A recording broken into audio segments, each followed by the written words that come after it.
Quiero agradecer al doctor Caraballo Cueto, ¿verdad?, por aceptar la invitación, por venir aquí. Y entonces, ¿verdad?, como siempre, de parte del Instituto Caribeño para el Estudio de la Política Internacional. Una de las cosas que se ha estado viendo es este proceso precisamente de los debates a raíz de la militarización o remilitarización.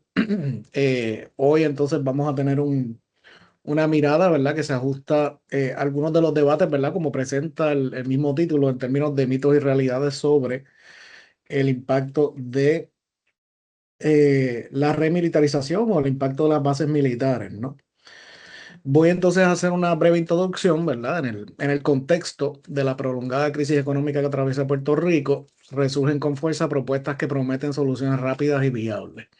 Entre ellas, la reactivación de las bases militares ha sido presentada por algunos funcionarios públicos y figuras influyentes como una oportunidad para impulsar el desarrollo económico, generar empleos y atraer inversión. Sin embargo, estas afirmaciones suelen apoyarse más en expectativas y narrativas históricas que en un análisis riguroso de sus efectos reales. Esta conferencia se propone examinar críticamente esas ideas, distinguiendo entre mitos y realidades sobre el impacto económico de las bases militares en Puerto Rico a partir de evidencia empírica y experiencias concretas.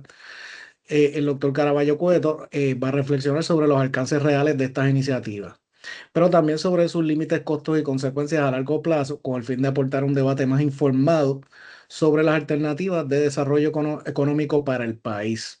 Hay que decir, antes de presentar brevemente al doctor Caraballo Cueto, que esta conferencia va dirigida a los estudiantes de el curso de Nacionalismo, Colonialismo e Imperialismo de la UPR Recinto de Río Piedras, del Departamento de Ciencia Política, pero también tenemos entonces otros auspiciadores como el Comité de Derecho Internacional del Colegio de Abogados y Abogadas de Puerto Rico, y la Maestría en Relaciones Internacionales y Diplomacia del Centro de Estudios Avanzados de Puerto Rico y el Caribe.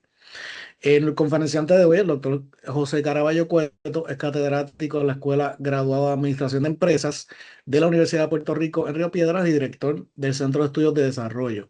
Posee un doctorado en Economía del New School for Social Research. Su investigación se centra en el desarrollo económico, las desigualdades sociales y la economía de Puerto Rico. Ha publicado numerosos trabajos académicos, ha presidido la Asociación de Economistas de Puerto Rico y es un comentarista frecuente en debates públicos sobre política económica y social. Así que le damos la bienvenida al doctor Caraballo Cueto. Adelante. Muy bien, pues muchas gracias, profesor. Voy a proyectar aquí una presentación. ¿La pueden ver ahí? Se ve, sí.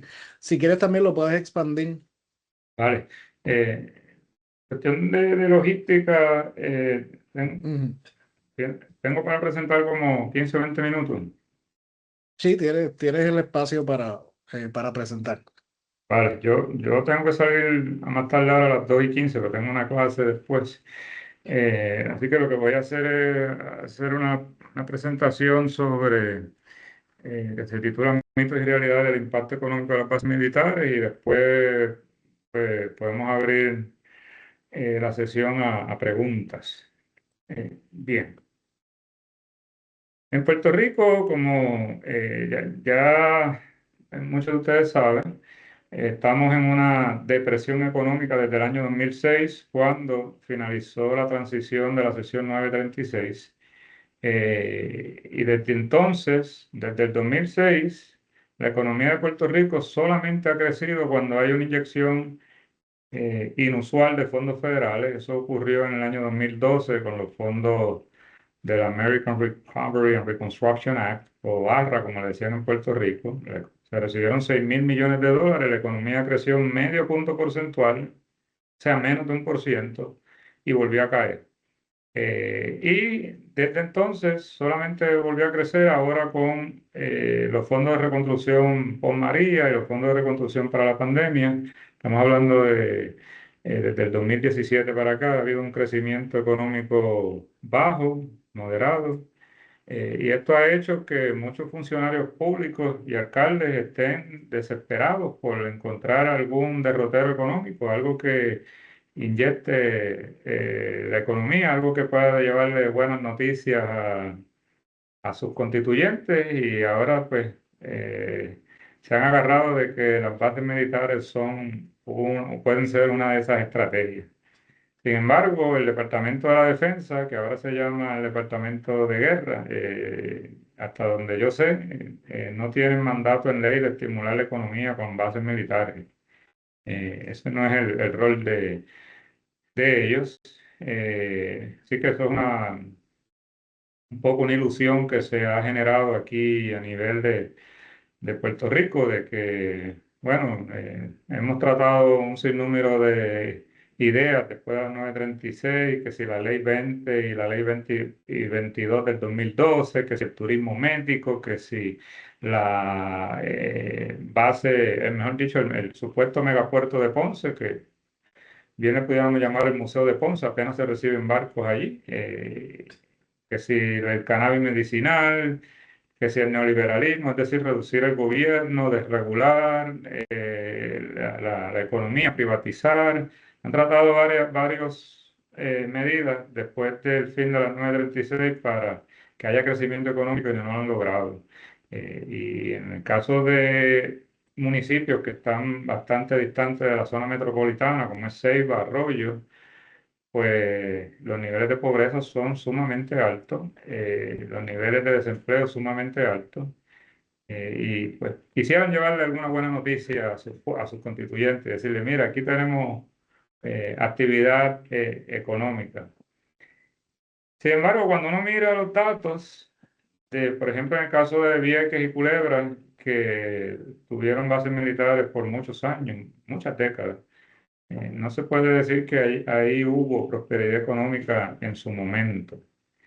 Sí hubo un impacto sobre la salud pública, en un artículo reciente de Gustavo Bonis y compañía, donde hayan que esas prácticas militares en Vieques causaron el aumento en cáncer en el caso de Vieques.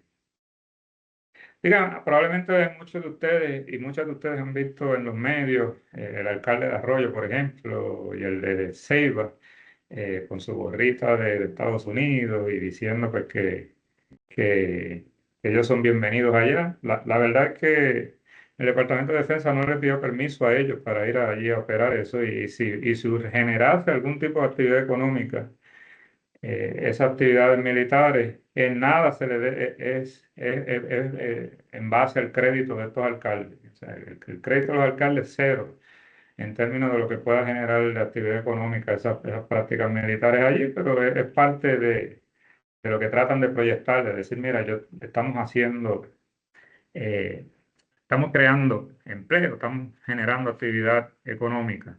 Ahora que se terminó la intervención en Venezuela, yo no he escuchado más actividad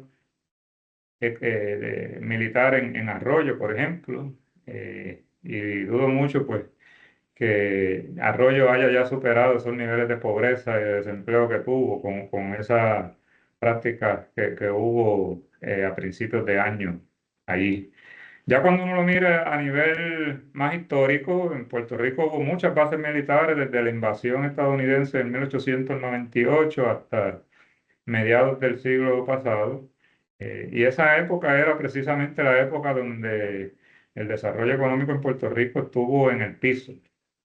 Y en el periodo donde el Departamento de Defensa empezó a cerrar bases militares en Puerto Rico es el periodo donde hubo crecimiento económico, que es el periodo post-1950. Sucede que antes de 1950 no tenemos estadísticas que le pueda traer macroeconómicas, es decir, que represente el Producto Interno Bruto, el Producto Nacional Bruto, porque en esa época pues no se medía la economía. Sí, sí, sí encontré datos, por ejemplo, de la educación, que se los presento aquí. Es aquí la tasa de graduados en Puerto Rico desde el 1910 hasta el 2018. Como ven, aquí hubo, en este periodo, 1950 es aquí. Antes de 1950, cuando hubo muchas bases militares en Puerto Rico, el nivel de desarrollo que tenía Puerto Rico era sumamente bajo. No se puede decir que hubo prosperidad en esa época cuando hubo bases militares en Puerto Rico varias decenas de bases militares en Puerto Rico. De hecho, en ese periodo, como le explicaba, posterior en la segunda mitad del siglo XX, fíjense cómo aumenta la escolaridad en Puerto Rico. Y así ocurre con otros indicadores que pudiera traerle, como la esperanza de vida al nacer, que son indicadores que también usamos para medir lo que se llama el desarrollo humano en una jurisdicción. Eh, Eso a modo de introducción. Yo creo que hay un mito por ahí que he escuchado, sobre todo en uno a nivel de medios, los que llevan la voz cantante en la opinión pública en Puerto Rico. He escuchado que han dicho que gracias a las bases militares el Congreso aprobó la sección 936. La sección 936, no sé si están familiarizados con ella, es un incentivo sobre impuestos que aprobó el gobierno federal para empresas estadounidenses que estuvieran operando en Puerto Rico. Eh, en la actualidad, si hay una empresa estadounidense operando en Puerto Rico, no tiene que pagar impuestos federales por el ingreso que generó en Puerto Rico.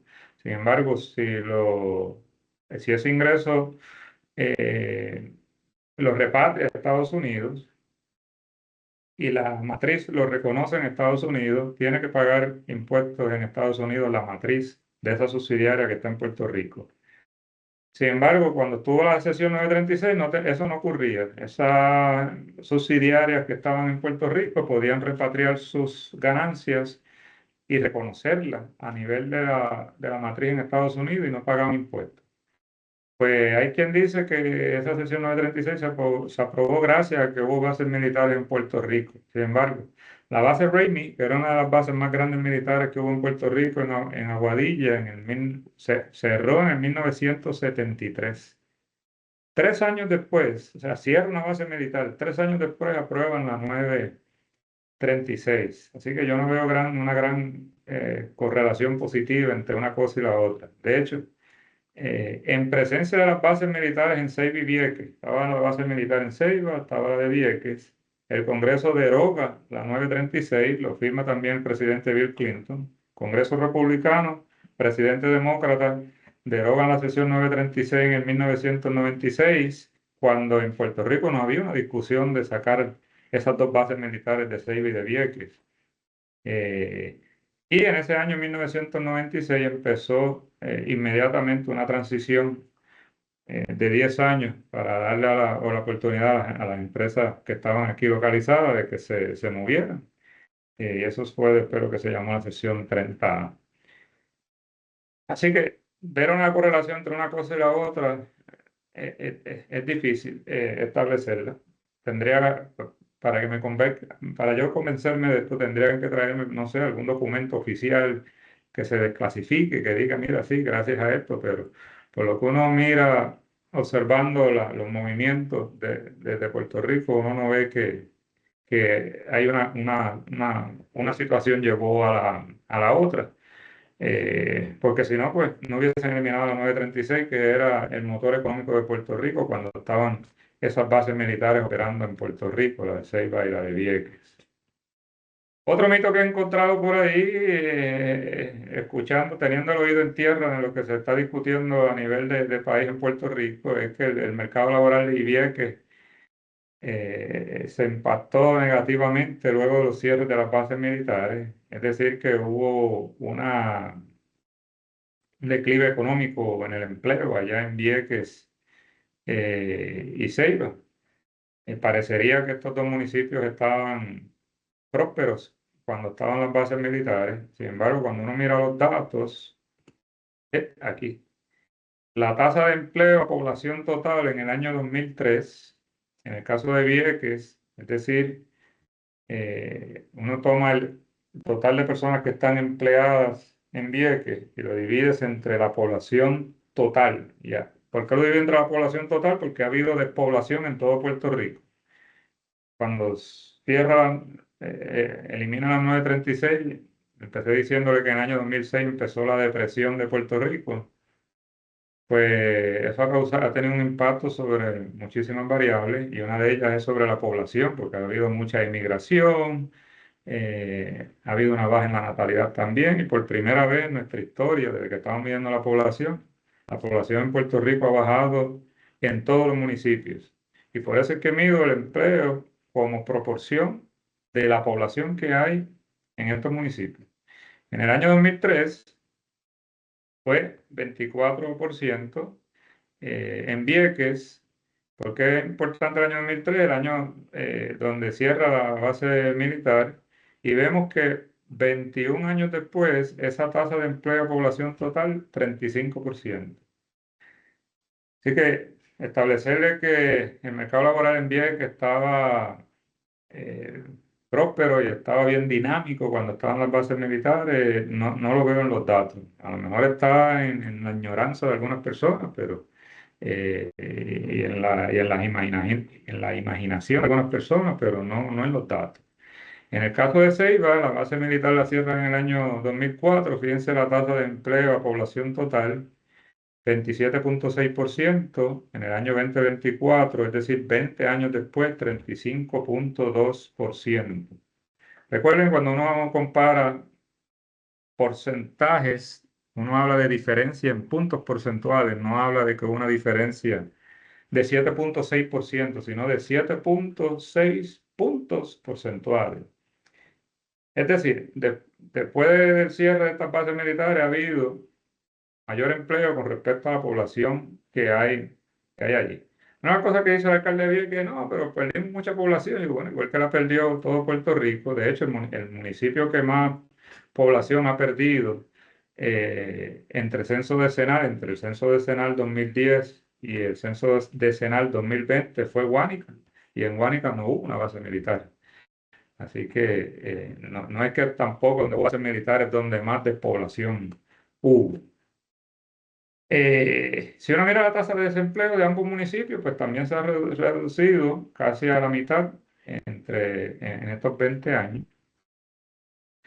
Sin embargo, ambos municipios tienen todavía mucha oportunidad para desarrollarse. Yo creo que no se han aprovechado todavía las oportunidades económicas que ofrecen el cierre de estas bases militares, y el único que lo pudo aprovechar bien desde mi perspectiva fue Aguadilla.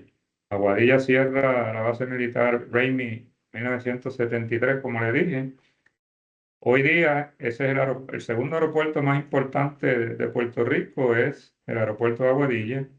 Hoy se está expandiendo ese aeropuerto también, y han logrado montar un nicho aeroespacial en Aguadilla que no se pudo haber hecho si llega a estar allí una base militar. Estoy hablando de Lufthansa, estoy hablando de que estuvo Honeywell por allá también, entre otras empresas aeroespaciales. Y cuando la economía de Puerto Rico, les dije ahorita que desde el 2012 la economía creció medio punto porcentual, luego volvió a caer. Mientras la economía de Puerto Rico como un todo estaba cayendo, el municipio de Aguadilla estaba creciendo económicamente.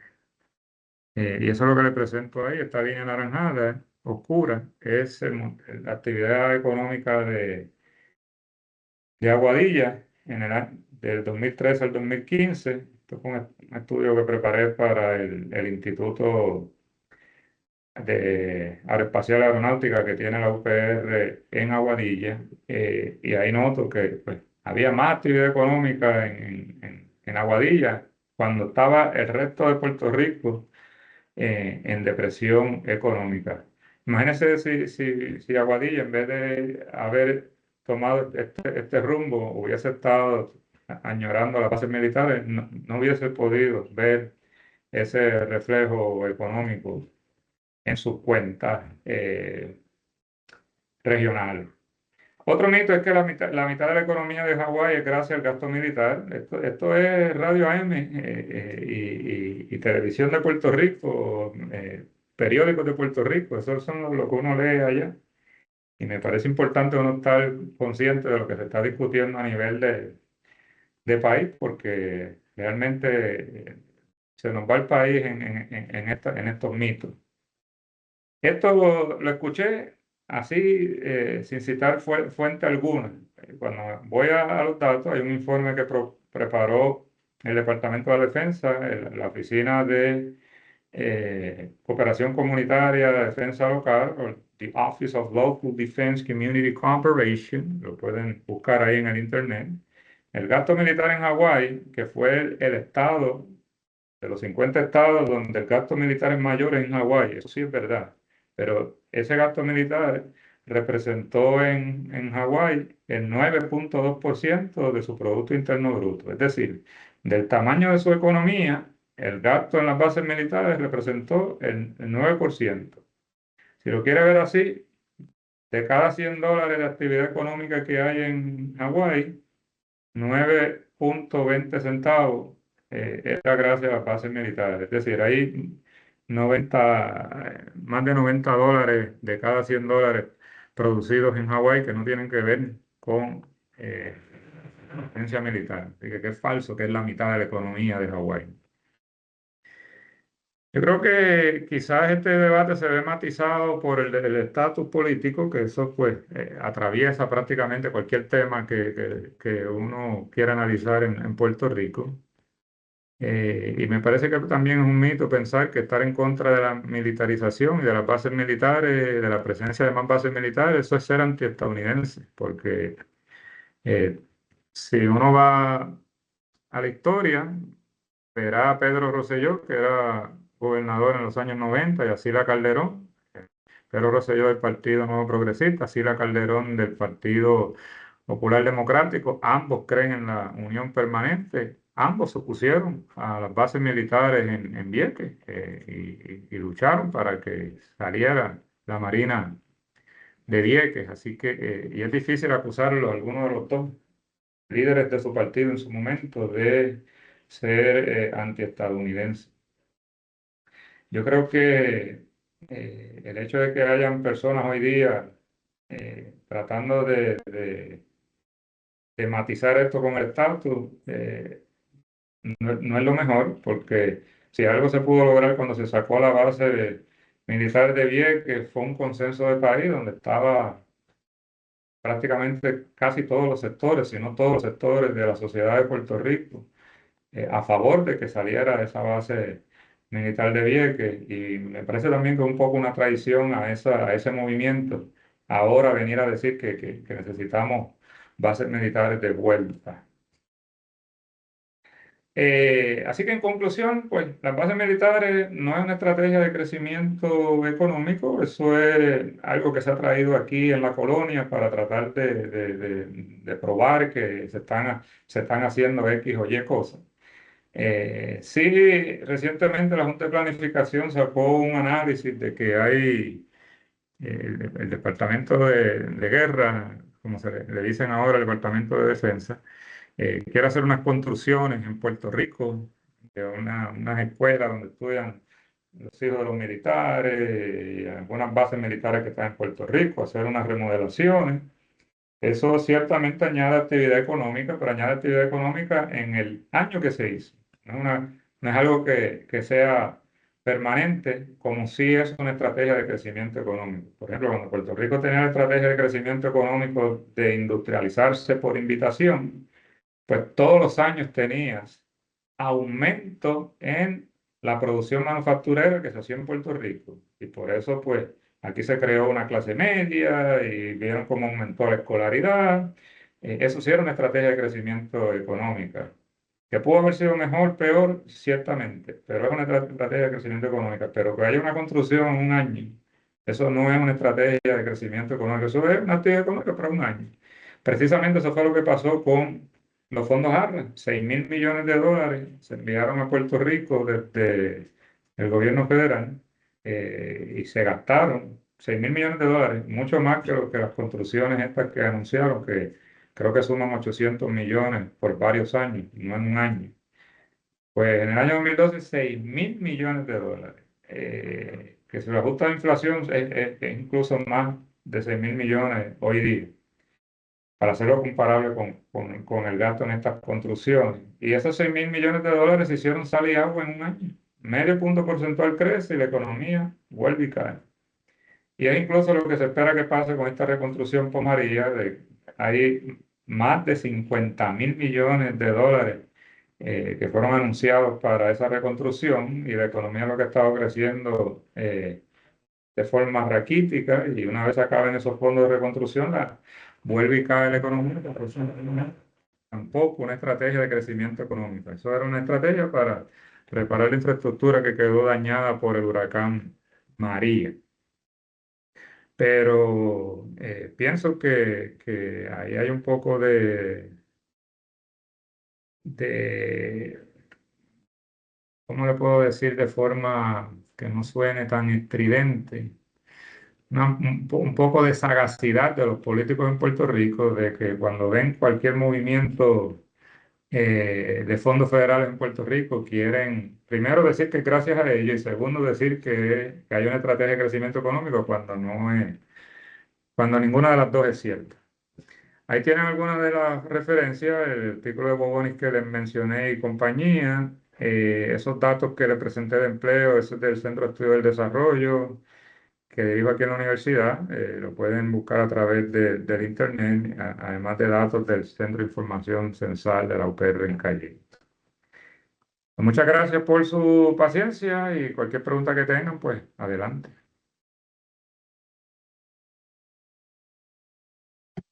Bien, muchísimas gracias al doctor Caraballo Cueto. Si tienen alguna pregunta que le quieren hacer, lo pueden escribir por el chat y entonces ¿verdad? Lo leemos, etcétera, y lo discutimos, ¿no?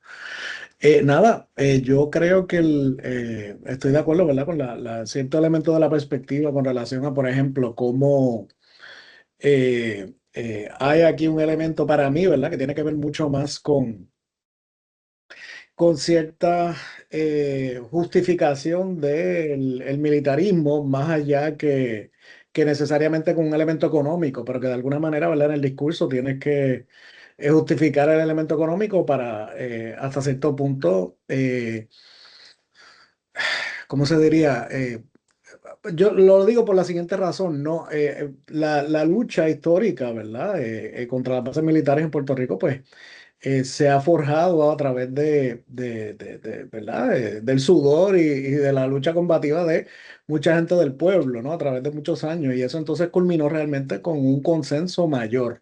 Y ese consenso mayor se identificó particularmente ya cuando se dio entonces la de Vieques a principios del siglo XXI, ¿no? Cuando eran los 2000 y pico, que finalmente culmina todo ese proceso y entonces comienza el desmantelamiento de las bases de Vieques, ¿no?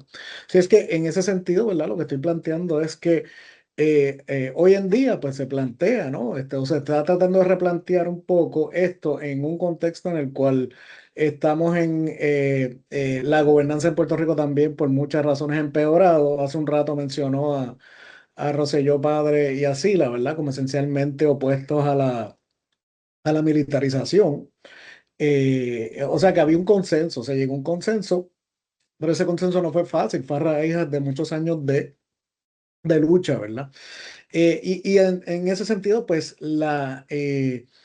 este nuevo auge de, llamémosle, remilitarización, pues evidentemente pues tiene que desmontar ese consenso después de muchos años y quizás unas generaciones jóvenes que quizás habían nacido en ese momento, que algunos son nuestros estudiantes, pero que quizás no recuerdan lo que fue esa lucha. Nada, en fin, ¿qué le parece a usted, verdad, que está llevando, que ha llevado entonces a este discurso actual de buscar la remilitarización? A mí me parece, ¿verdad?, que tiene que ver mucho con, obviamente, por un lado, con el contexto geopolítico en el Caribe.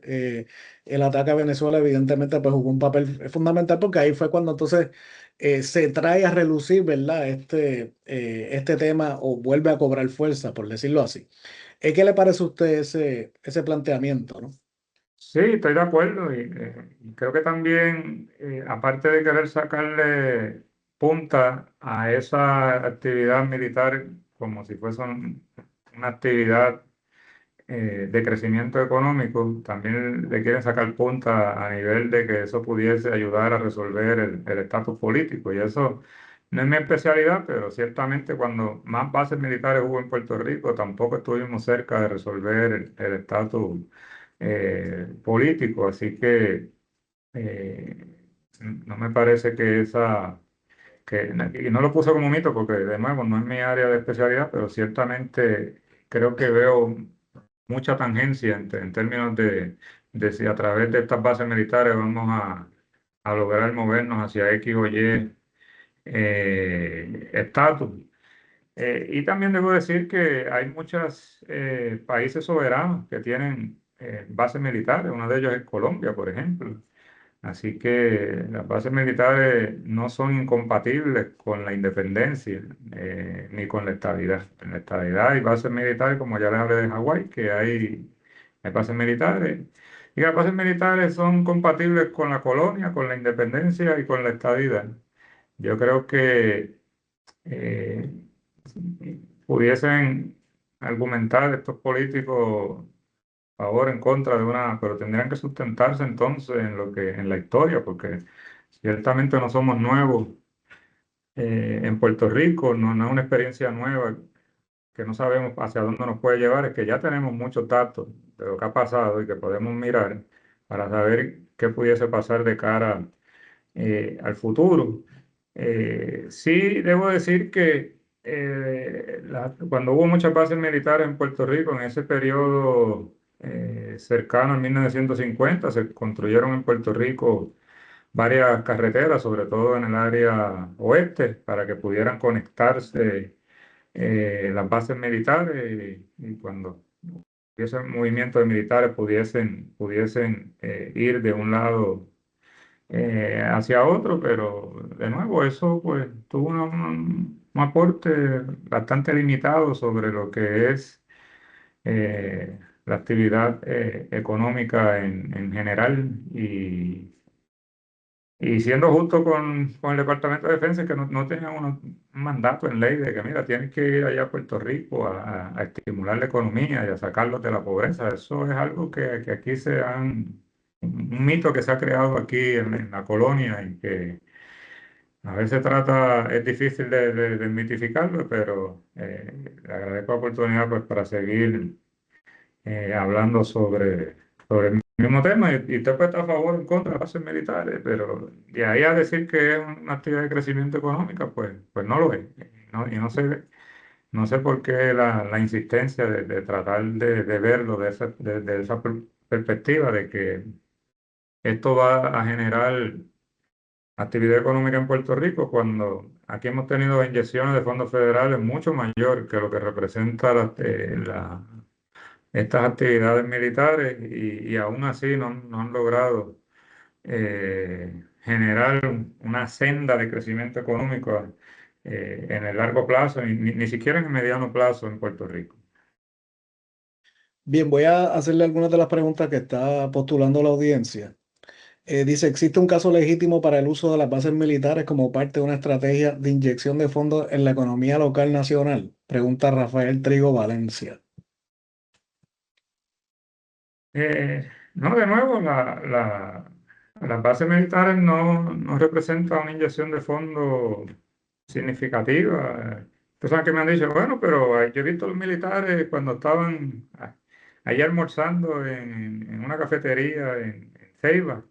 Y digo, pues qué bueno, pero eso no va a sacar, no le va a cambiar la vida al dueño de esa cafetería, mucho menos va a lograr que se reactive todo un sector comercial allí por una X o Y compra que se haga. Yo creo que el caso de Aguadilla, de nuevo, debería de ser debería ser la moraleja para muchos de estos alcaldes que están desesperados por lograr actividad económica, decir, mira, pues vamos a ver qué han hecho en otros municipios. Pues mira lo que hizo Aguadilla, pues en el caso de Ceiba, que tiene un puerto pegado al aeropuerto, pudiese desarrollar allí un sector aeronáutico fuerte. Ya lo hizo Aguadilla en el caso aeroespacial, ahora pues que lo hagan acá en el sector aeronáutico. Eh, pero a esos fines he visto poco o ningún esfuerzo de parte de los alcaldes que han estado ahí en los últimos años. Y me parece que son oportunidades desaprovechadas. Y ciertamente es más fácil uno agarrarse de lo que está pasando y lo que está buscando hacer otras iniciativas que no tienen que ver con el municipio y decir, mira, aquí estamos nosotros también, que realmente buscar una estrategia nueva que logre cuajar un proyecto que sea de corto, mediano y largo plazo, que no sea simplemente una inyección de un año o de un periodo. Sí, pienso en algunos casos donde sería interesante hacer la comparación. Obviamente yo no tengo los números. En el caso, por ejemplo, del Ecuador, que hubo un tiempo que se eliminaron unas bases que estuvieron allí, y eso también causó unos debates internos, y ahora ha habido un proceso de remilitarización importante a raíz de esto, y se habla mucho como, dado que ahora el gobierno de Colombia, por ejemplo, es un gobierno pues más progresista, llamémoslo así, pues hay una utilización de Ecuador, ¿verdad? Como una especie de estado proxy, ¿verdad? Donde pues está invadiendo o está impactando, ¿verdad? La situación con Colombia. En un momento fue viceversa, ¿no? Otro caso, ¿verdad? También como el caso de Djibouti, ¿verdad? Que es un estado en África, que es muy conocido porque tiene toda una serie de bases extranjeras, no solo estadounidenses, a raíz de un mandato de la ONU, ¿no? Creo que fue del Consejo de Seguridad de la ONU, donde entonces se creó ese mandato específicamente para, y Djibouti accedió a crear todas estas bases militares que creo que incluyen hasta una China, que es la única base china que existe fuera del territorio de la República Popular, ¿no? Y la pregunta es que, ¿qué impacto tendría eso en el caso de Djibouti, ¿verdad? Son preguntas que las estoy postulando porque como usted dice, ¿verdad? No hay una gran diferencia en términos de que esto sobrepasa cualquier estatus político, debate, sino realmente cuál sería un verdadero modelo de desarrollo que queremos implementar en el país, ¿no? Algunas preguntas más que sé que tienes clase ya mismo.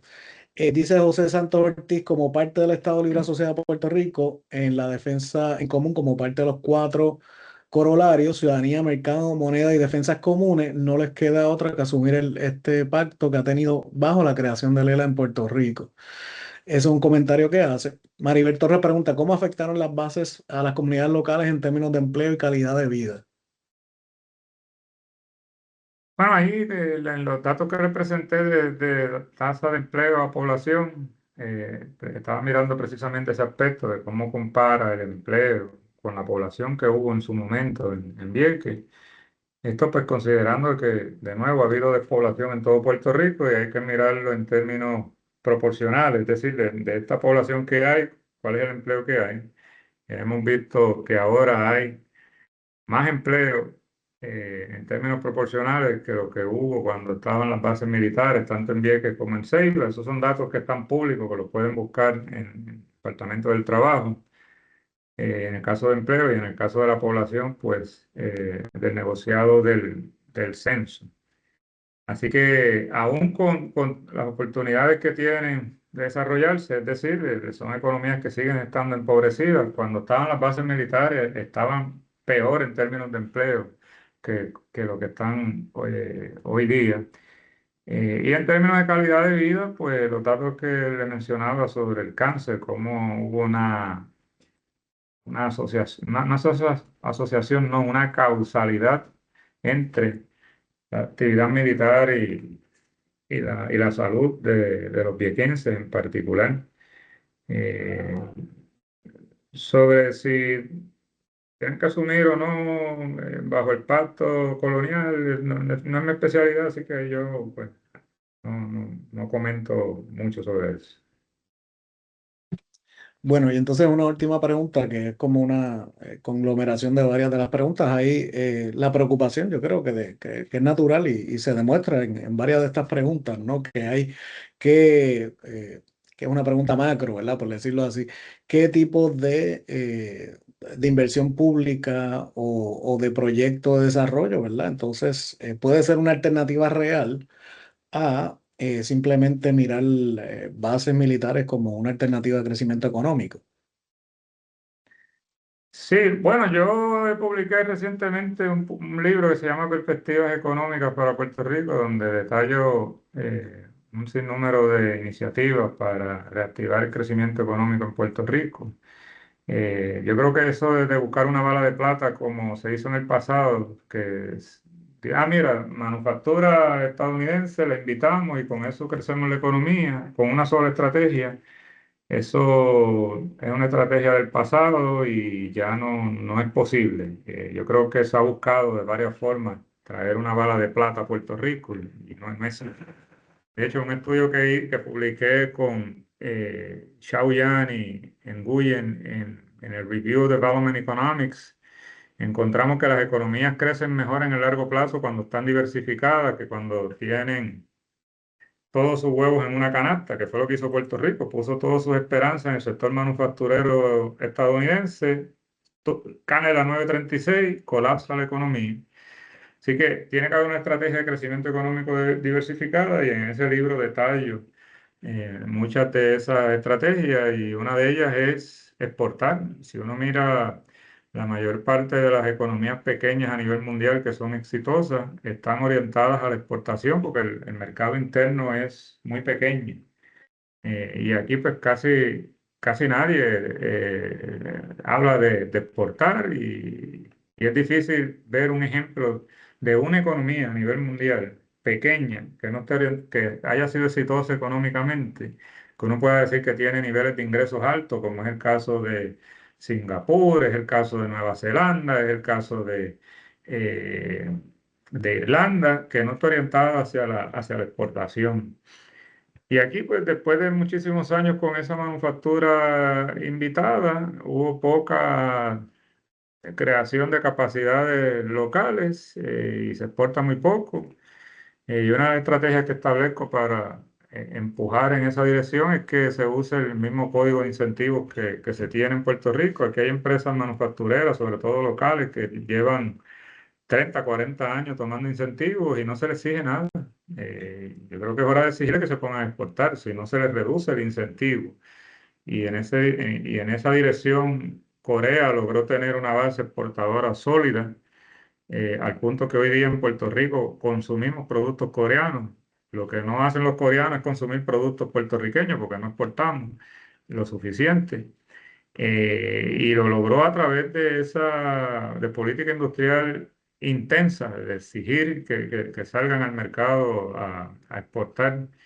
Y en vez de estar mirando esas estrategias que han funcionado en otros países, en el caso de Corea, se considera uno de los tigres asiáticos y en el año 1950 el ingreso por persona en Corea era menor que el de Puerto Rico.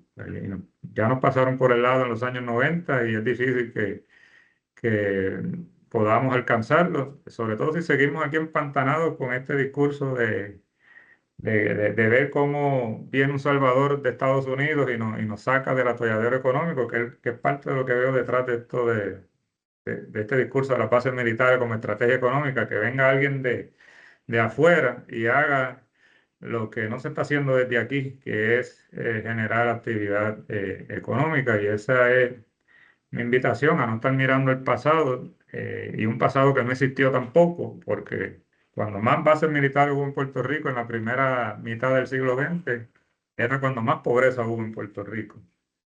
Que realmente miremos hacia el futuro y miremos lo que ha funcionado en muchos países y que el ejemplo de Aguadilla sea un punto de referencia para estos otros municipios que están deprimidos económicamente. Bien, sí, siempre cuando yo doy un curso también de economía política internacional y de lo primero, las primeras preguntas que se le postulan a los estudiantes es esa misma comparación, ¿verdad? Porque los tigres asiáticos, Corea del Sur, Singapur, Hong Kong, etcétera, desarrollaron, ¿verdad? Estas economías de exportación. Han cambiado mucho las cosas de allá para acá, pero en términos generales, ¿por qué se pudieron posicionar, ¿verdad? A nivel internacional como las potencias exportadoras que son, a pesar de que Puerto Rico le llamaban también como una especie de tigre caribeño en los años 50, 60, ¿no? O sea, ¿cuál fue la diferencia? Entonces de ahí partimos, ¿verdad? De un análisis para tratar de explicar específicamente esas políticas de industrialización, entre otros arreglos, ¿verdad? Que tenían con los Estados Unidos, que evidentemente no se reprodujeron en el caso de Puerto Rico por toda una cuestión, la cuestión territorial y unos intereses muy particulares. y que evidentemente pues, plantea la crisis contemporánea como una crisis de gobernanza, realmente sin un plan de desarrollo real que se pueda implementar y pues que evidentemente ahí es donde está, ¿verdad? El gran, o una de las razones para explicar quizás cómo este tipo de mito e improvisación, pues entonces es la que se le termina vendiendo al pueblo, ¿verdad? A través de la repetición, ¿verdad? De los mitos y las ideas constantes. Bien. Nada, no le quito tiempo, sé que tienes clase ahora, así que queremos darle las gracias una vez más al doctor José Caraballo Cueto por esta excelente presentación. Tenemos algunas conferencias más en las próximas semanas. De hecho, vamos a seguir hablando de este tema porque vamos a ver la perspectiva la militarización en la región desde el derecho internacional. Eso es la segunda, eso es la semana que viene. Sí, José, ¿querías decir algo? Sí, es que precisamente sobre ese tema de si Puerto Rico es un tigre latinoamericano o no, este miércoles tenemos acá en Río Piedra la Cumbre de las Ciencias Sociales y voy a presentar precisamente un artículo que publiqué en un libro editado sobre las economías de América Latina. A mí me tocó la de Puerto Rico y el título de ese estudio es si Puerto Rico es un tigre latinoamericano o no. Y esa es la presentación que voy a dar este Ah, miércoles, es decir, ¿a qué mañana. hora es eso, perdón? Voy a Mañana, sí, buscarlo sí. aquí, que lo tengo, creo que hubo unos cambios en el horario. Lo voy a buscar aquí un momentito. Sí, que aprovecho que es que esta semana también es la cumbre de ciencias sociales que creo que empieza hoy, ¿no? Y entonces mañana es que tienes la conferencia. Yo voy a Correcto. estar con esta misma clase bueno, a la hora de hoy, de 1 a 2:30. No recuerdo ahora la conferencia que es a la hora mía, pero creo que no es la misma que la tuya. Pero Sí, no voy a estar, no voy a estar dando la conferencia yo voy a estar de moderador. Eh, pero bueno, efectivamente está eso mañana. Entonces, la semana que viene tenemos al doctor Gorrín Peralta, que va a hablar desde la perspectiva del derecho internacional. Ese es el próximo miércoles. Todo el impacto también de la militarización del Caribe y Puerto Rico, a raíz obviamente de estos sucesos recientes, porque esto explotó ahora con todo esto que pasó con Venezuela. Y obviamente, pues el corolario de esto de la doctrina Monroe o Monroe, etcétera, ¿no?